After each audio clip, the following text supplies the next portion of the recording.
नमस्कार, जय हिंद दोस्तों। आप लोग को बता दें कि एक बड़ी समस्या से आप लोग को अवगत कराएंगे। अभी बिहार सरकार के द्वारा जमीनों का सर्वे कराया जा रहा है, भूमि का सर्वे कराया जाएगा। शुरू हो चुका है, 16 अगस्त से शुरू हो चुका है। आप लोग को घबराने की जरूरत नहीं है। इसमें एक फॉर्मेट है, उस फॉर्मेट को भरिएगा, बारीकी से देखिएगा, पूरे वीडियो बताएंगे आप लोगों को।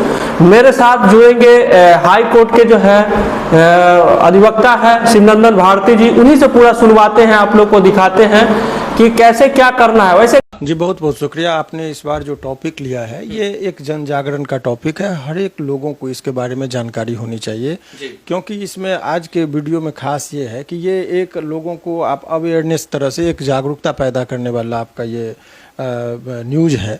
इसलिए हर लोगों के काम की खबर है, कोई भी इंसान इसको इग्नोर नहीं कर सकता है। दो तरीके से, पहली बात ये कि आज हम दो टॉपिक बताएंगे। पहले तो जिनके पास ज़मीन है उनको क्या क्या लाभ है, और जिनके पास ज़मीन नहीं है उनको ज़मीन भी मिलेगा। तो उन दोनों टॉपिक को हम आज आपके सामने रखेंगे। सबसे पहले जो बेसिक चीज़ बहुत सभी लोग जानते हैं कि सर्वे हो रहा है, तो सर्वे कई स्तर पर काम होता है। उसमें सबसे पहले एक उद्घोषणा होता है। उद्घोषणा के बाद जब कार्रवाई शुरू होती है तो हवाई सर्वेक्षण। ये चूँकि आधुनिक युग में पहले जो सर्वे का कार्य क्यों किया जाता है, ये एक बेसिक चीज़ आपको लोगों को समझिए। देखिए, ज़मीन सर्वे के बारे में ये जो जिस तरह से मानव को गिनती करने के लिए हम लोग जनगणना करते हैं, और अभी बिहार में आपने देखा होगा कि जाति आधारित गणना की गई थी कि किस जाति के पहले गणना कर लिया, किस जाति का कितना लोग है, कि उनके में किनको नौकरी है नहीं है, ताकि सरकार अपनी एक पॉलिसी बनाए। तो सर्वे का काम यही होता है। ठीक उसी तरीके से ज़मीन के संबंध में जो सर्वे का कार्य हो रहा है कि पहले बिहार में ये देखा जाएगा कि हम कितने ज़मीन है, उस ज़मीन का कितने लोगों के पास ज़मीन है, किसके पास कितनी ज़मीन है, कौन सा खेत आपका है, कौन सा प्लॉट आपका नहीं है, किस में विवाद है, किस में विवाद नहीं है, इत्यादि चीज़ों का गणना तैयार किया जाता है। हम साधारण शब्दों में बता रहे हैं, तो वही होता है सर्वे का कार्य। सर्वे के संबंध में सबसे पहले समझिए, जो अभी बिहार में जो प्रचलित है सर्वे, अभी कहीं भी कोई विवाद जमीन के संबंध में होता है तो सबसे पहले हम लोग सर्वे के आधार पर जो खतियान तैयार होता है, खतियान को देखते हैं, और खतियान के आधार पर ही तय होता है कि कौन इसका मालिक है, कौन इसका मालिक नहीं है। तो वही चीज़ का अभी हो रहा है, क्योंकि ये सबसे पहले जो सर्वे हुआ था, कैडेस्ट्रियल सर्वे 1898 ईस्वी में हुआ था, जो 1920 ईस्वी तक चला था। उसके बाद वो एक मूल रजिस्टर तैयार हुआ, जिसमें जमींदार, जैसे कोई गांव है तो गांव को हम लोग सर्वे के भाषा में हिंदी में मौजा कहते हैं, कि इस मौजा में, वो सर्वे का मौजा होता है, तो इस मौजा में इतनी ज़मीन है, टोटल इतना प्लॉट है, और उस प्लॉट में जो प्लॉट नंबर दे दिया है 1 2 3 4 इत्यादि, और वो प्लॉट का कौन, प्लॉट का मालिक कौन है, उस ज़मीन का किस्म क्या है, वो खेती की ज़मीन है कि बासडी है, भिंड है, क्या है, माने हर चीज़ का वो एक विस्तृत जानकारी उस रजिस्टर में होता है, जिसको खतियान हम लोग कहते हैं। तो खतियान तैयार होगा सर्वे के आधार पर, तो उसी पर आपका मेन डॉक्यूमेंट्स होता है ज़मीन के संबंध में। जब कभी भी विवाद होगा तो वहीं से देखा जाता है। तो कैडेस्ट्रल सर्वे हुआ था। उसके बाद जो आज़ादी के बाद लगा कि नहीं, चूँकि अंग्रेज के ज़माने का किया हुआ था, हालांकि उसको भी अभी इनकार नहीं किया जा सकता, उसका भी अपना महत्व है। अब तो उसके बाद रिवीजन उसमें किया गया, पुनरीक्षण के हम देखते हैं कि उसमें बहुत सारे परिवर्तन हुए। तो रिविजनल सर्वे हुआ, वो बहुत जगह हुआ। बिहार में 38 जिला में मात्र 20 जगह ही वो हो पाया था, और जिला में हुआ भी नहीं था। फिर अभी चूँकि इस आधुनिक युग में देखा गया कि जितने भी क्राइम हो रहे हैं, मर्डर हो रहे हैं, हत्याएं हो रही है, गोली चल रहा है, उसमें सबसे बड़ा फैक्टर जो है वो ज़मीनी विवाद है। तो आखिर ज़मीनी विवाद का, ज़मीन किसी का कोई और बेच रहा है, हिस्सेदार पट्टेदार में झगड़ा हो रहा है कि ये मेरा दादा का था तो मेरा हुआ, ये मेरे परदादा का था मेरा, मैंने विभिन्न तरह की बातें। तो इसमें कहने में कोई दोहराई नहीं है।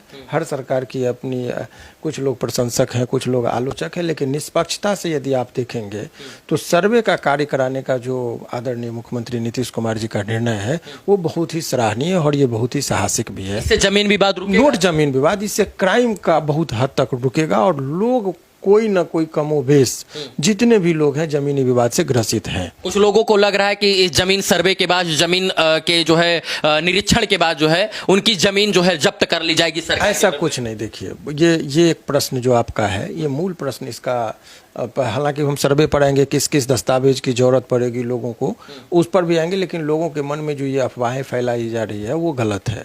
वो इसलिए गलत है कि बहुत लोग बेनामी से संपत्ति खरीदे हुए हैं। जिस तरीके से मान लीजिए कि डायरेक्ट वो अपने नाम पे खरीद नहीं सकता है, तो किसी अन्य व्यक्ति के नाम पर जमीन ले लिया, अब तो उनको बताना होगा। तो वो बताना होगा, तो उन लोग जो भ्रष्टाचारी लोग हैं उन लोगों के लिए सिरदर्दी हो सकता है, लेकिन सामान्य जनता के लिए इससे फायदा ही है, लाभ ही है, नुकसान का कोई बात नहीं है। मतलब जो पहले पोथी पत्तरा में देखा जाता था कि कितना नंबर खसरा खतौनी कितना है, उसको सबको डिजिटल किया जाएगा। देखिए, बहुत ही इत्मीनान से समझने की जरूरत है। बहुत हड़बड़ा के इस चीज़ पर टॉपिक पर बात, चूंकि ये लोगों को समझाना है, खुद ये इन्फॉर्मेटरी है, तो आपको बता दें कि जमीनी तरह धैर्य से सुनना होगा।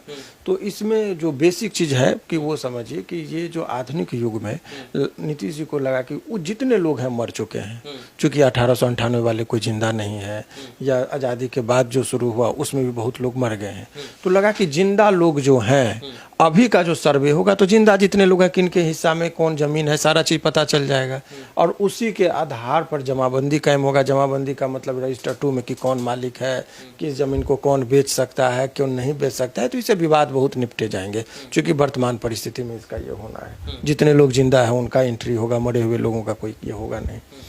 तो ये जो जमाबंदी का और ये सर्वे का कार्य है वो चल रहा है। अब इसमें सबसे पहले लोगों का कर्तव्य समझिए कि सर्वे का मूल काम सर्वे चोरी छुपके तो नहीं होगा, नहीं, लोगों को बताया जाएगा। बहुत वो सारा संशय आज हम दूर कर देंगे। जमीन का नापी होगा तो लोगों को पता चलेगा। बिल्कुल। तो जरा इसमें जो है तो जरा इत्मीनान से सुनिएगा, तो आपके दर्शकों को भी पता चलेगा, फिर आपके प्रश्न भी लेंगे जो मन में आपका संशय है।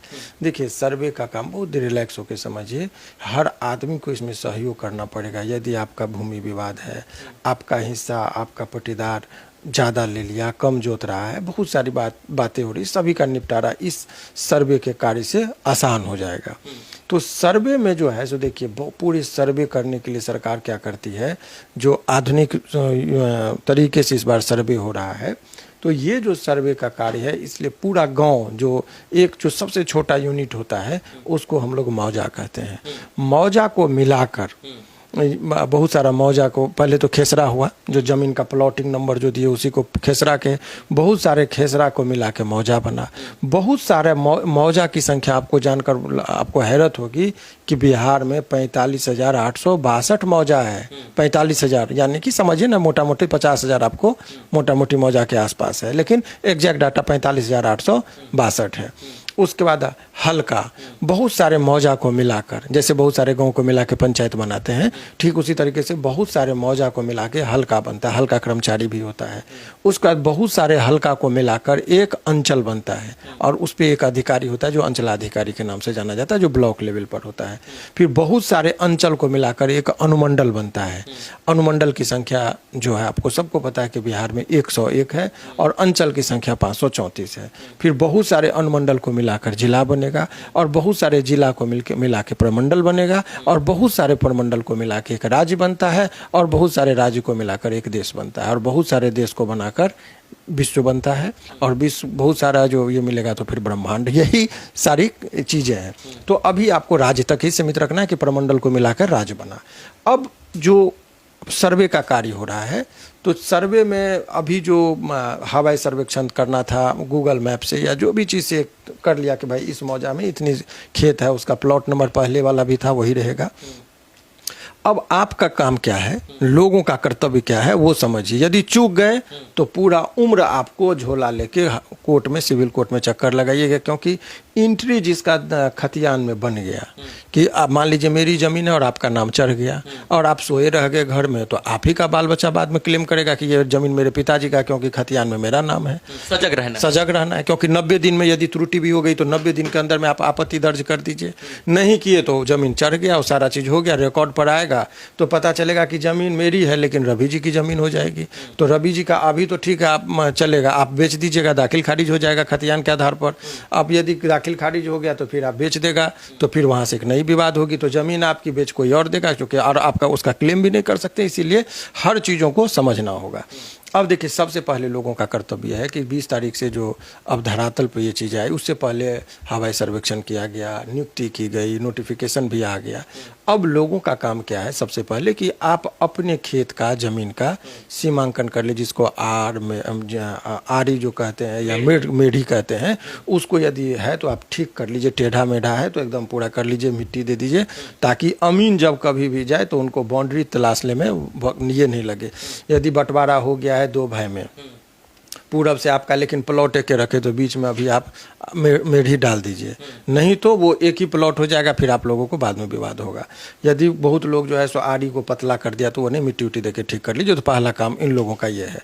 दूसरा है कि आपको ज़मीन के बारे में कैंप लगेगा हर गांव में। जो मतलब अमीन होंगे, कानून को होंगे, उसमें कानून को 3-4 लोगों की कमेटी है, वो लोग जो सर्वे करने के बारे में बहुत व्याख्या हम लॉ के पॉइंट पर इसलिए जा रहे हैं कि लोगों को उससे नहीं मतलब, बस कैंप लगेगा।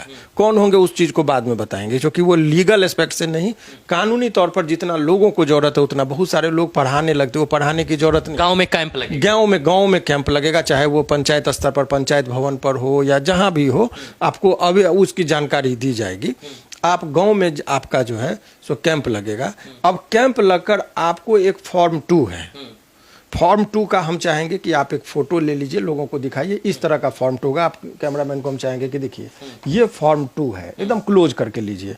यही फॉर्म आपको मिलेगा और आपके इसमें जो आपका कमेंट बॉक्स है उसमें हम डाउनलोड करके जो है डिस्क्रिप्शन में आप डाल दीजिए इसको फ़ोटो खींच के, ताकि लोग वहाँ से प्रिंट लेकर, कहीं भटकना नहीं पड़ेगा। गाँव देहात के लोग भी इसी का प्रिंट निकाल के इसको भरेंगे। इसमें क्या क्या है, नज़दीक लाइए कैमरामैन, हम दिखाएंगे कि देखिए इसमें रैयत का नाम, आपको पहले इसमें राजस्व गाँव का नाम, थाना संख्या, हल्का, अंचल, जिला इत्यादि का नाम भर दीजिए।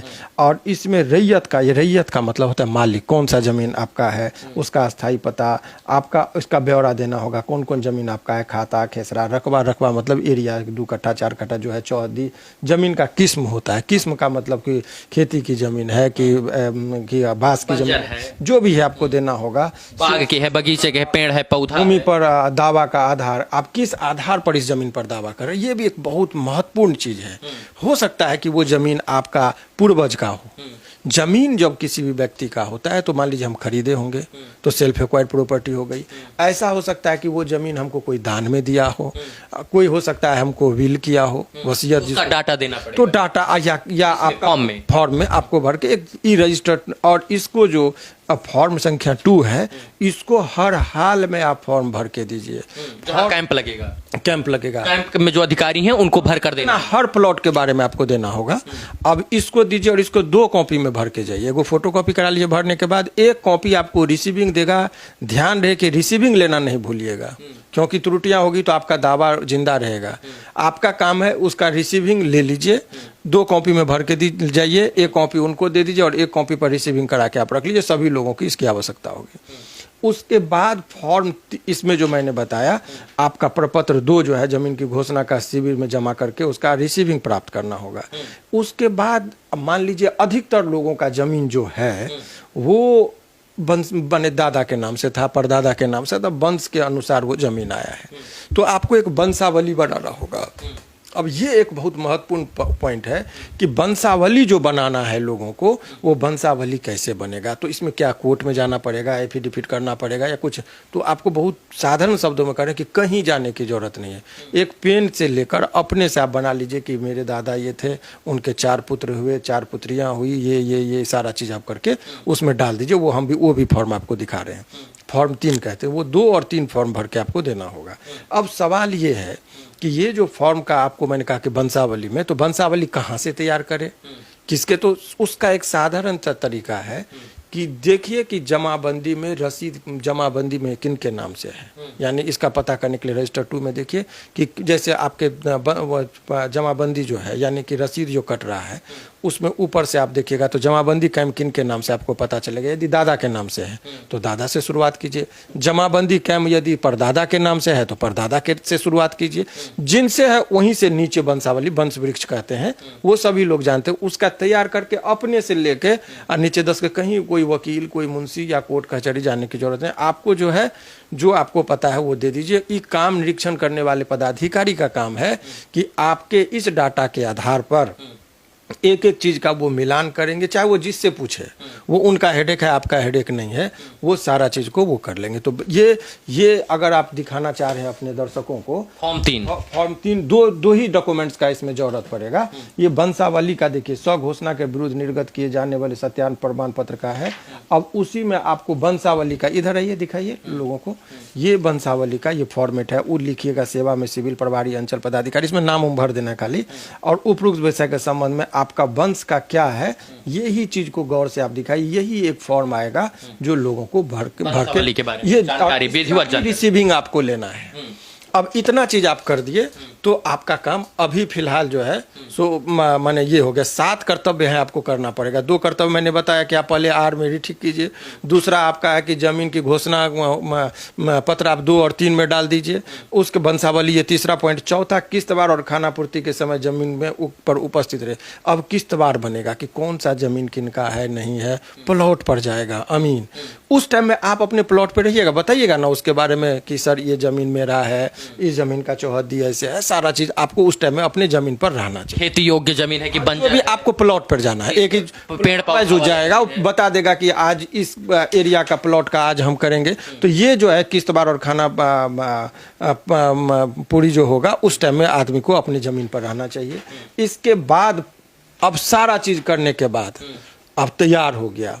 अभी तक मान लीजिए कोई लोग कलकत्ता में है, दिल्ली में है, बाहर में, बिहार के लोगों को पता नहीं है, तब एक हर एक पंचायत भवन पर गांव में जो मुख्य जगह होगा वहाँ पर ये पर्ची चिपका दिया जाएगा कि ये खेत का आपके गांव का विवरण है कि फलना प्लॉट नंबर इनका है, ये खाता खेसरा का, ये जमीन इनका है। उसमें यदि आपको लगता है कि अरे इनको तो 3 गो बेटा था, हम लोग का नाम आया ही नहीं, टोटल तो बड़े पापा के नाम से या बड़े चाचा के नाम से चढ़ गया, तो आपको आपत्ति यदि करना हो, घोषणा पत्र होगा 7 में कहता है, और उसके घोषणा पत्र जैसे कर दिया, आपको लगता है कि आप में कोई नाम में त्रुटि हो गई, जमीन का प्लॉट नंबर में त्रुटि हो गया, तो अपना आपत्ति दावा आप दायर कर दीजिए 90 दिन के अंदर। 90 दिन के अंदर उसका, हालांकि इस स्टेज में अलग है, 90 दिन की बात नहीं कहेंगे, उस समय सीमा निर्धारित कर देगा, क्योंकि अभी जल्दी कार्य करना है। तो आपको अपना आपत्ति दावा ये कर देना है, और आपको माने दावा या आपत्ति जो कर रहे हैं उसका रिसीविंग आपको लेना जरूरी है, याद रखिए। क्योंकि रिसीविंग नहीं लीजिएगा तो कहेगा कि भाई आपने कोई काम हमको दिया ही नहीं है। उसके बाद रिसीविंग यदि आपने आपत्ति कर दिया तो आपको नोटिस जाएगा, आपको और आपके विरोधियों को, कि देखिए इस जमीन पर आपत्ति कर दिए, आप दोनों का सुनवाई का मौका दिया जाएगा। तो आप उसको भी नोटिस जाएगा, और वही अंचल अधिकारी आपको समय, तिथि, दिनांक सब कुछ आपको भर के देगा कि इतना तारीख को ये विभाग का काम है। आपकी कौन सी जमीन आप साक्ष्य प्रस्तुत कीजिए, जो भी सबूत है आपका, जो भी अपने पक्ष में कहना चाह रहे हैं वो चीजें आप लाकर हमको दीजिए, ये चीजें होगी। और उसके साक्ष्य सुनवाई हो जाने प्रस्तुत कर दीजिए, तो फिर उसके बाद जो है सो उसका प्रकाशन वो कर देगा जिसको ये करना है। और खाना फिर जितना भी बन गया, सभी लोगों का दावा आपत्ति लेने के बाद फिर खाना पूरी का वो करके फिर पब्लिश कर दिया कि देखिए ये जमीन का ये किस्तवार है, ये जो है सो हमने खाना पूरी का भी काम कर लिया है, अब ये जमीन किनके नाम से है, ये जमीन किनके नाम से नहीं है, बहुत सारा चीज़। मान लीजिए फिर उस टाइम में भी यदि कोई त्रुटि हो गया, सब कुछ फाइनल दिए, फिर कुछ नया त्रुटि हो गया, तो उस टाइम में भी आपको फिर आपत्ति करना है तो आप कर दीजिए। आपत्ति 12 में है, आपत्ति दावा जो भी आपको करना है वो कर दीजिए। फिर नोटिस वगैरह हियरिंग होगा, सब कुछ होगा। अंतिम प्रकाशन, अभिलेख का प्रकाशन जब हो जाएगा, अंतिम रूप से बोलेगा आप कोई मौका नहीं देंगे, ये अंतिम मेरा प्रकाशन है, ये पंचायत फाइनल प्रकाशन हो गया।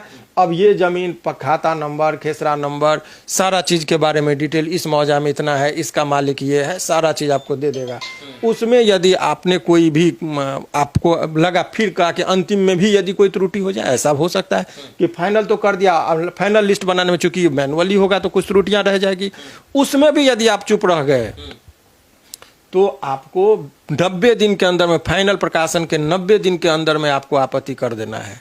नहीं किए तो वही मान लिया जाएगा, उसके बाद आप पूरा जीवन लड़ते रह जाइएगा, आपको कोई लाभ नहीं मिलेगा, कोर्ट कचहरी का चक्कर लगाएंगे। जो लोग दिल्ली बंबई में रोजगार के तलाश में है, नौकरी फाटा कर रहे हैं, तमिलनाडु में हैं, अपने गांव से बाहर हैं, प्रश्न लेने से पहले आपके दर्शकों को हम बता देना चाहेंगे कि देखिए इस तरीके से आपको पता है कि 7 कर्तव्य है।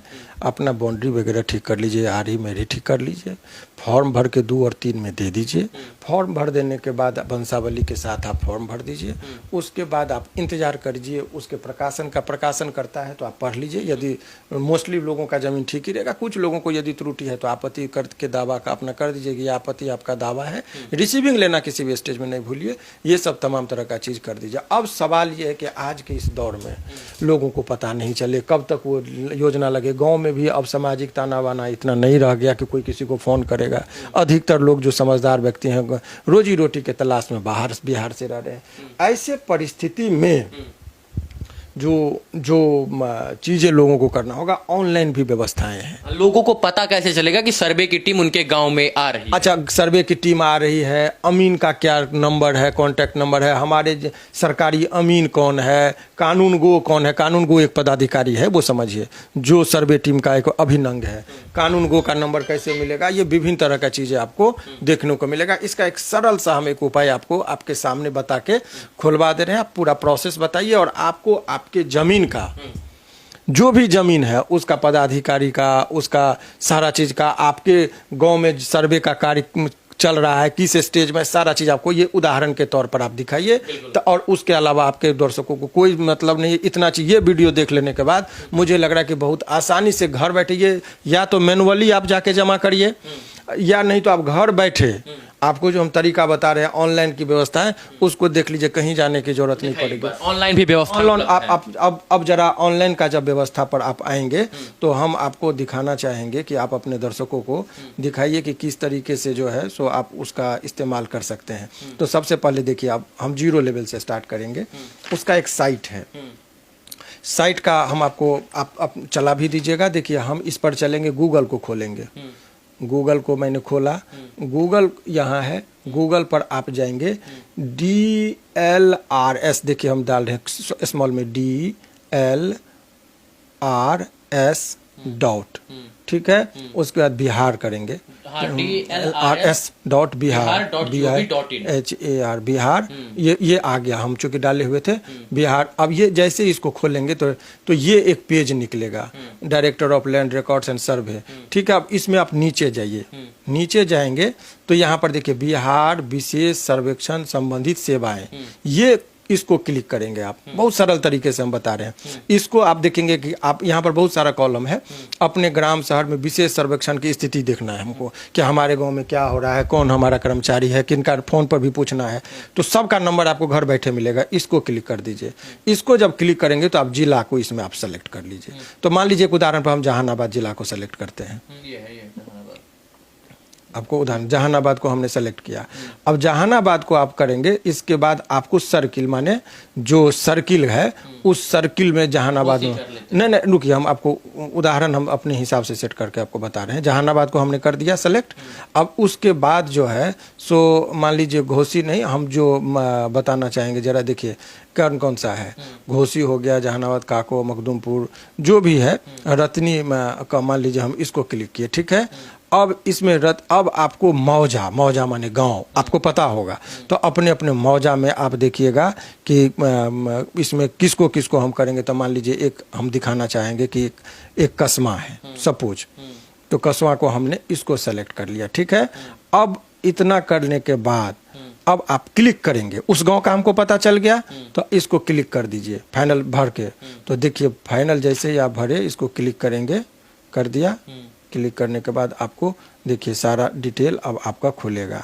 ये आ गया, स्थल का नाम, अमीन का नाम, देखिए अमीन का नाम आ गया, उसका मोबाइल नंबर आ गया, कानून गो का नाम आ गया, कानून गो का मोबाइल नंबर आ गया, शिविर प्रभारी का भी नाम आ गया, उसका भी मोबाइल नंबर आ गया। वंशावली कितने लोगों ने अभी तक जमा किया है, तो 658 लोगों ने वंशावली भी जमा कर दिया है। आपत्ति दावा भी बहुत लोग वहाँ पे प्रस्तुत किया है, ठीक है। लगान की तारीख, अंतिम प्रकाशन अभी लंबित है, यानी कि अंतिम प्रकाशन अभी नहीं हुआ है।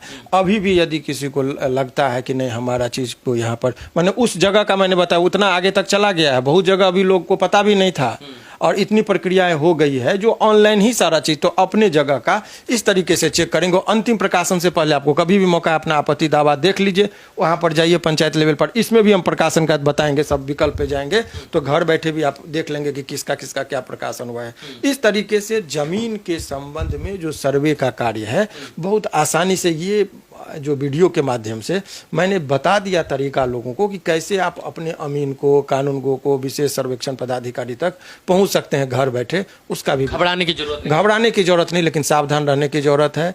आप यदि लापरवाह हो गए तो आपके आने वाली जो पीढ़ी है वो दर दर कोर्ट कचहरी तक झोला लेके भटकती रहेगी और उनका जमीन पर कोई और व्यक्ति अधिकार कर लेगा। इसीलिए अभी थोड़ा सा लापरवाही आपके जीवन को ये कर सकता है। मतलब ये जो भू सर्वे हो रहा है, जमीन का सर्वे हो रहा है, इससे जमीनी विवाद रुकेगा, जमीनों का डिजिटलाइजेशन होगा। कौन सी जमीन पर क्या काम हो रहा है, खेती योग्य जमीन है, बंजर जमीन है, पौधा वाली जमीन है, बगीचा है, केंद्र है, स्कूल है, आवास है, कुआं है, विद्यालय है, सरकारी अस्पताल है, इन तमाम चीजों का मुआयना हो रहा है। एक और अहम बात, और जो लोग दिल्ली बंबई में कमा रहे हैं उनको 20 अगस्त से नौकरी छोड़कर आने की जरूरत नहीं है। वो लोग इस एप्लीकेशन के माध्यम से, इस वेबसाइट के माध्यम से dlrs.bihar.gov.in पर जाकर जो है अपने कानून को, इसके बाद अमीन, इन सब से बात करके कब उनके यहाँ कैंप लगेगा उसकी जानकारी ये ले सकते हैं और उस समय पर आकर जो है अपने जमीन का नापी करवा सकते हैं। एक तो ये चीजें हो गई। अब एक बहुत ही महत्वपूर्ण जानकारी बता रहे, समाज सेवा का इससे बड़ा बेहतर तरीका नहीं हो सकता जो काम आप लोग कर रहे हैं, लोगों को जन जागरण कर रहे हैं। अब मान लीजिए बहुत लोगों के पास जमीन है ही नहीं, भूमिहीन है, तो देखिए इसके संबंध में एक कानून है, उस पर अलग वीडियो चाहे तो इसको अलग सेपरेट में कर देखिए। ऐसे लोग जिनके पास जमीन है ही नहीं, बास के लायक भी, माने घर के लायक भी जमीन नहीं है, तो बिहार सरकार में कानून बना हुआ है कि जो व्यक्ति भूमिहीन है, अपना घर नहीं है, तो कम से कम 5 डिसमिल जमीन सरकार उसको देगी।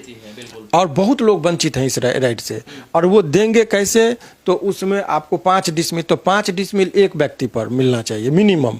तो मान लीजिए बहुत लोगों को पर्चा कट गया और उसको 5 डिसमिल, उसको 3 गो बेटा अलग अलग हो गया, तो वो तो भूमिहीन है। तो यदि आप भूमिहीन है, चाहे वो भूमिहीन व्यक्ति में, चाहे वो शेड्यूल कास्ट के व्यक्ति हो, शेड्यूल ट्राइब हो, पिछड़ा हो, अति पिछड़ा हो, इन लोगों को जो है सो सरकार अपने स्तर से, यदि वहाँ की गैर मजरूआ आम जमीन या खास जमीन को भी, खास जमीन पर ज़्यादा ये रहता है, गैर मजरूआ खास जमीन को वो दान में दे देते हैं 5 डिसमिल। यदि वहाँ ज़मीन नहीं है तो कानून ये भी है कि सरकार वहाँ का ज़मीन खरीद के और वहाँ जो भूमिहीन व्यक्ति हैं उनको देंगे। अब एक तो चीज़ ये हो गई। दूसरी और अहम बात की, यदि वहाँ पर ज़मीन का खरीदने की जो बातें, तो कैसे लोगों को जाए, तो वहाँ पर आप एसडीओ साहब के पास एक आवेदन देंगे कि मैं भूमिहीन हूँ, मुझे कोई ज़मीन नहीं है, तो उस आवेदन के आलोक में पहले अंचलाधिकारी को देंगे। अंचलाधिकारी यदि ज़मीन आपको नहीं देते हैं तो आपके पास जो है सो फिर आप डीसीएलआर को आवेदन दीजिए, डीसीएलआर को उनको देना ही पड़ेगा। और यदि नहीं इस सब की पर आपको ज़मीन मिलता है, तब आप एक किसी अच्छे अधिवक्ता से बात करिए, आपको एक आवेदन लिख के दे देंगे, तो अनेकों लोगों को ज़मीन जो है सो मिल जाएगी। चलिए जवाब करेंगे, अभी के लिए इतना ही।